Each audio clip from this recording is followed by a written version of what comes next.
Hey everybody, it's your girl JoAnna. Thank you for joining me for another episode of JoAnna's Point of View, where we kind of discuss some of the everyday things that goes on, and hopefully with a funny spin on it. I know the last time we were together, the subject was kind of rough. You know, it wasn't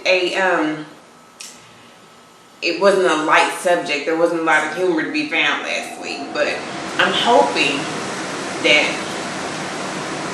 we can put some humor in this week's subject, because this week's episode is falling in love.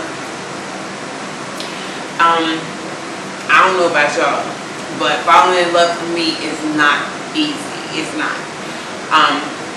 I've only been in love one other time in my life, and I was already well into my adulthood when that happened. And you know what they say, you know how that country western song goes, the first cut is the deepest. Yes, the first time you fall in love, boy, the ups and downs, the hell, the pits, it feels like it's the worst thing in the world. Like, I don't even want to be here anymore. This is too much.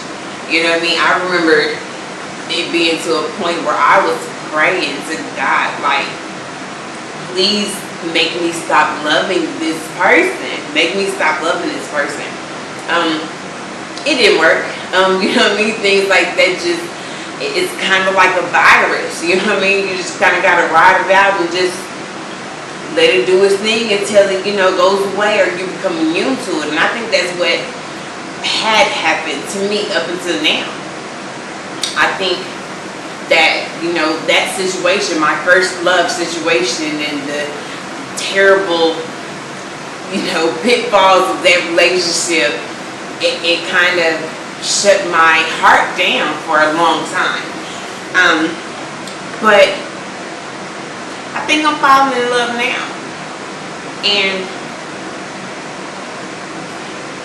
it's kind of a cute feeling, when you finally notice it. It just kind of hits you one day. They don't even have to be in your presence. You just kind of think about them like, damn, I think I love this dude. You know what I mean? It just hits you. You know what I mean? And but I think I got it right this time. It's a good guy. Oh my gosh, good guy.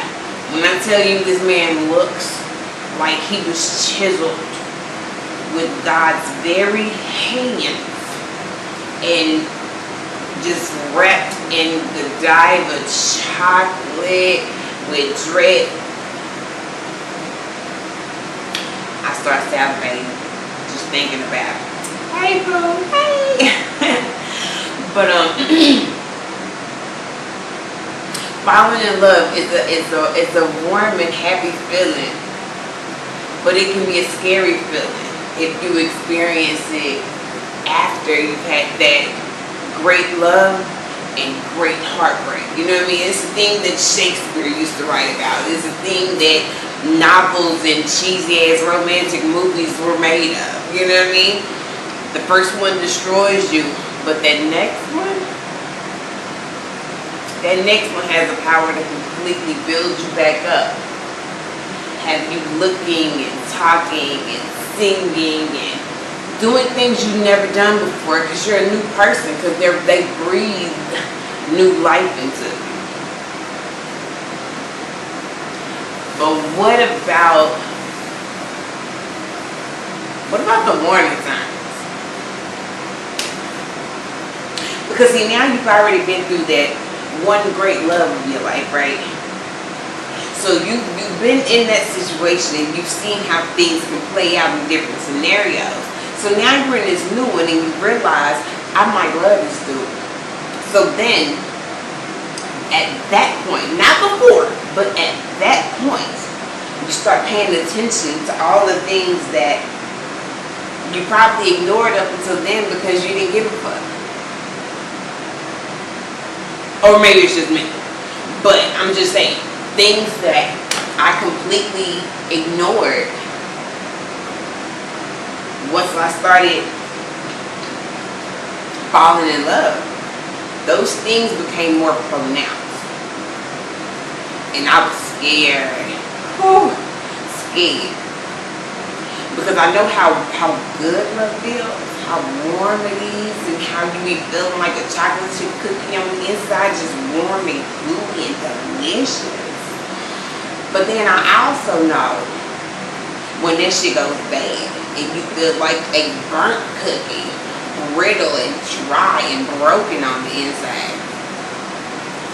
So now you become accustomed to, or it's become second nature to you for you to look at different things that you may not have looked at before. And what I mean, like, when you start to love them, you notice how much they drink. That's a big one for me, because I dated an alcoholic before, and don't nobody got time for that. Like, seriously, I have no time for that. But also I know how some people can drink and just get mean, like just kind of go on the attack.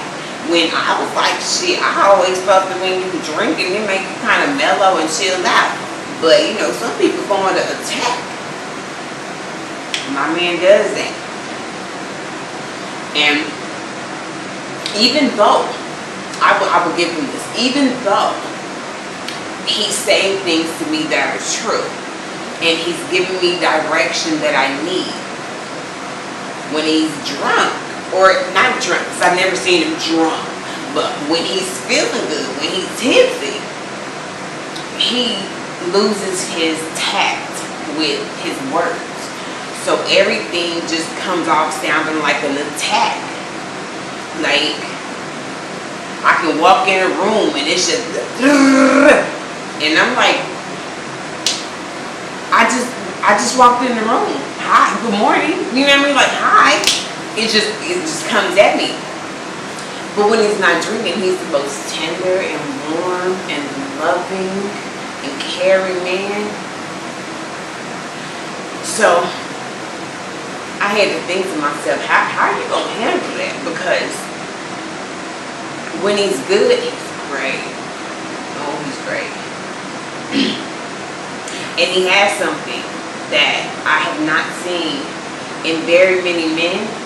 Certainly not the ones that I have children with.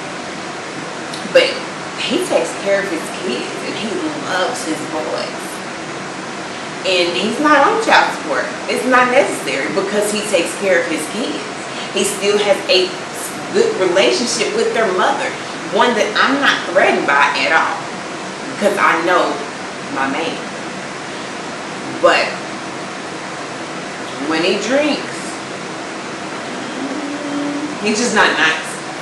And I'm not a sensitive woman. Like, you know, some of y'all have been knowing me and listening to me and paying attention to things that I've been doing for years, and y'all know sensitive is not what I am. I give as good as I get, you know what I mean? So for me to notice someone sniping at me and just being mean to me, you gotta think about how intense this shit had to be. You know what I mean? Like, how does me walking into a room spark your venom? I didn't know what I was going to do. Because what I did know was that I was not going to live like that. I'm not doing that. I'm not doing that shit. Because first of all, I grew up that way. I grew up living with a loving tyrant that broke me down physically, mentally, and emotionally my whole life. And that was my dad. And we've discussed it and we've come to terms with it, and he's apologized and I forgive it. But I had never forgot how powerless and small and invisible it made me feel to have to go through that, especially when there were other people around who just didn't give a fuck enough to stop it. You know what I mean? So I've been in a loveless relationship since I was a baby. You know what I mean? I grew up with a father that was loveless to me. I'm never going to be with another man that makes me feel like I'm not enough or I'm not good enough. So I'm thinking, how do we deal with this? And you know what I found? You fucking talk about it. Imagine that. That's the problem though, with all the technology and email and text messages and all that bullshit. People don't sit down and have a freaking conversation. And that's what we had to do. Like, listen, I don't have a problem with you having a few drinks on your off days, but we have to put a maximum on it for my comfort. I know that I'm comfortable with you having 2 tall cans of Bud Ice a day around me. That's what I'm comfortable with. So that's what we've agreed to. And he also knows that, you know, his delivery gets a little more forceful when he's drinking. So we've come up with a safe word. Like to say when, okay, time out, this has to stop now or you're sleeping on the couch. That's what we agreed to. We have a safe word. The safe word is said. If the other person does not respond and completely stop doing whatever it is that's making the other uncomfortable when that safe word is said, that person has to sleep on the couch. And he don't like sleeping by himself. Now but he could be laying the next side of his ass. You understand me? So, it's working out. But 5 years ago, 8 years ago, I don't know that I would have had the maturity to talk out that issue in my relationship, because I had been scarred, you know, like, and it was fresh back then. No, it was fresh. And honey, when I tell you it was brutal, it was brutal. So from that point forward, you know, I've kind of been like on the matrix with these men, like, whoa. Like I'm, you know, matrix, like you know, you might get some pussy, but you're not gonna get my heart, playboy. I'm sorry. And then this one comes, and he's the epitome of my black king. I mean, from head to toe.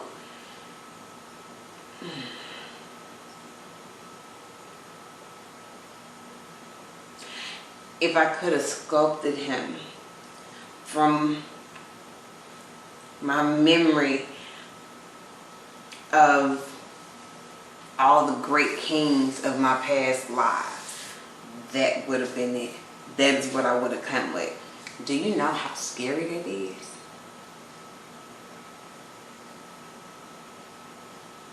You know how scary it is when you finally get everything that you've been asking for. You know how scary it is? Because it is. It's scary as hell. I'm going to tell you why. Because sometimes if you are not specific with your request, you might get some of what you want. But that motherfucker gonna have some things up in it that you do not want. And I learned that with the first love. So I started getting real specific about what I asked for. And the things that I didn't ask for that have come up, I've asked for patience and understanding so that I can deal with those things. And I'm happy to report it's working out. I'm happy to report I'm still happy as ever. And things are going good. But it was a struggle to overcome all of those fears, you know? Because, like they say, the first cut is the deepest. And that is no joke. Like, that first motherfucker have you feeling like you are the angel Gabriel in the flesh, because that motherfucker have you feeling so perfect and on not cloud 9, cloud 99. That first love, oh, it feels so good. But when it hurts, man, it's like ripping off a band-aid. It's like ripping off a bandage over a wound that had stitches, and the stitches is stuck to the bandage. You know how bad some shit like that hurt? I don't, but I've seen it, and I'm like, I don't want to feel it. That's no. But you learn from that first motherfucker though. You start learning to stop listening to everything a motherfucker tell you, and to start looking and watching how a person moves. You might not can tell much from watching that person's lips when they talking, but you can tell a lot about a person by watching their feet when they move.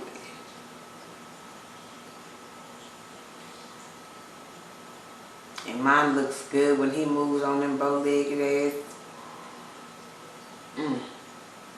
I'm not even gonna tell y'all who it is, because I don't want to share him with the world, and I'm not gonna share him with another man. So I'm gonna keep it to myself, but just know that I'm happy. I'm happy, and I'm excited about where I am in my life, because I feel like this is the one. Now, if 69 months from now y'all see another video with me saying, well, y'all know what, it didn't work out, then it is what it is, you know what I mean? But as of today, June 28th, 2020, I'm happy. I'm over the moon. And I want y'all to be too. I want y'all to be happy and over the moon. Yeah. So y'all in my comments and let me know how that first love went for you, and what the healing process is like, because I know we all have our processes. Mine was definitely violent and melodramatic. Oh my, I'm telling you, like seriously, like trying to go set a motherfucker on fire at their job with a gas can, like pouring it on their shit. Like, mine went psychotic. I think that's why it took me so long to fall in love, and it took me so long to do it again, because my kind of love is deep. That shit's so deep, it's kind of like Acrimony. Y'all remember that Tyler Perry movie, Acrimony? When that dude was with his girl since college, and he cheated on her, and she, you know, ran over his trailer with her SUV, and she couldn't have kids. Then y'all know what I'm talking about, that Tyler Perry movie, Acrimony. If you haven't seen it, go and see it. Isn't it?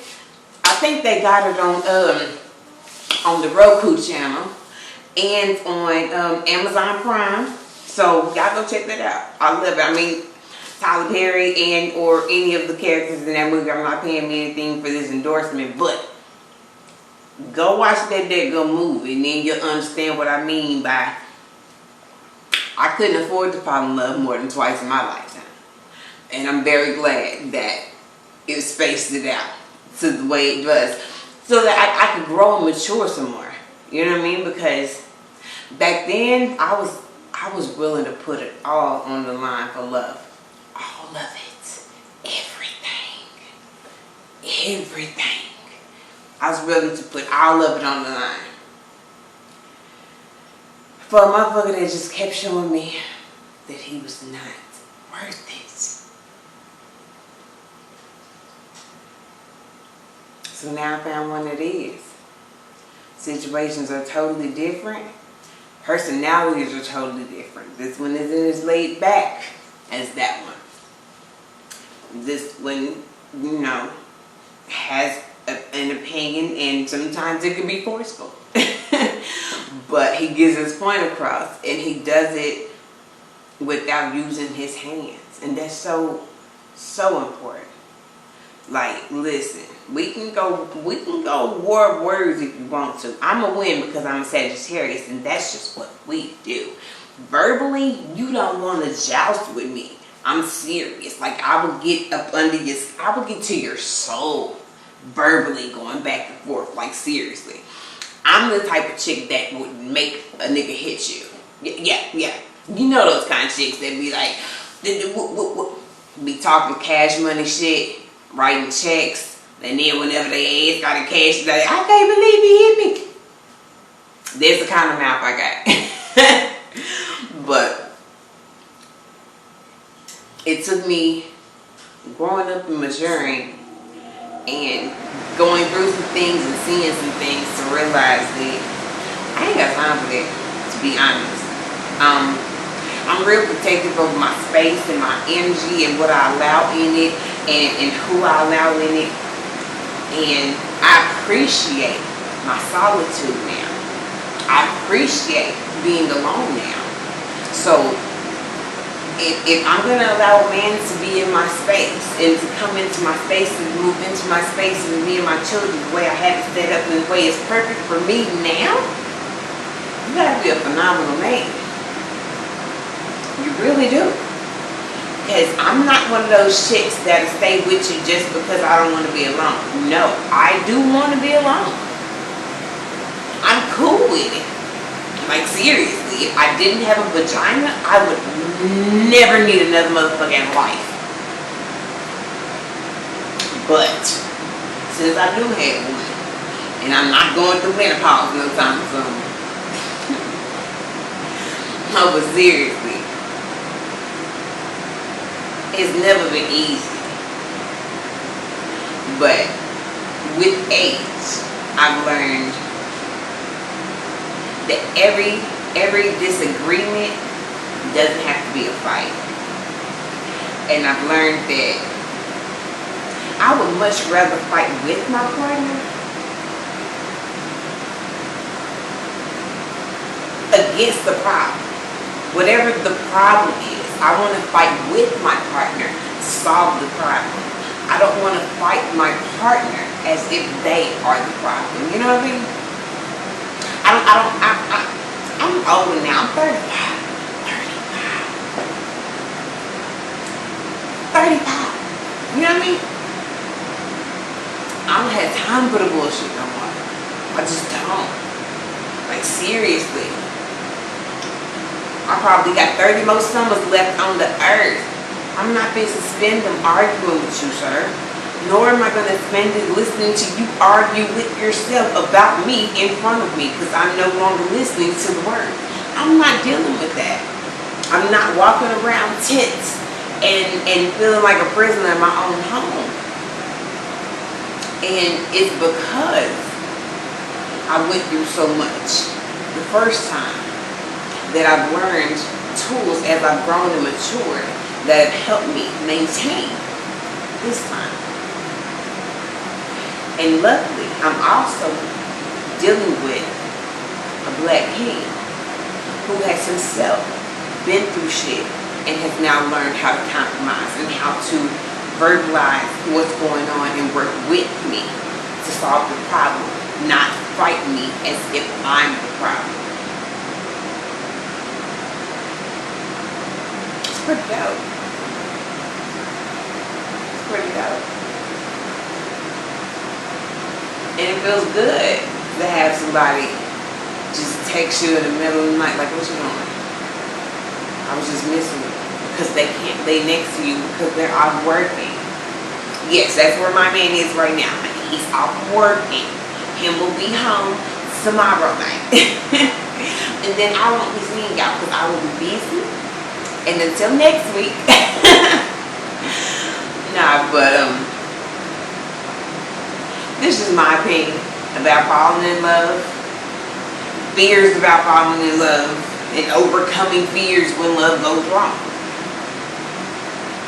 I can agree, disagree. Doesn't matter. It's my point of view. But I would like to hear yours. So leave a comment. Make sure you guys like the video. Subscribe to my channel. YouTube channel is JoAnna's POV. You can find me on YouTube under JoAnna's POV. You can find me on Instagram at JoAnna_flows. And you can find me on Facebook at, I'm gonna have to go look and tell y'all because me and Facebook ain't really good friends. You know what I mean? We're not. So, let me go check and see what my Facebook name is so I can tell y'all. And then maybe, I don't know. Boom. Okay. So, you can also watch this on Facebook at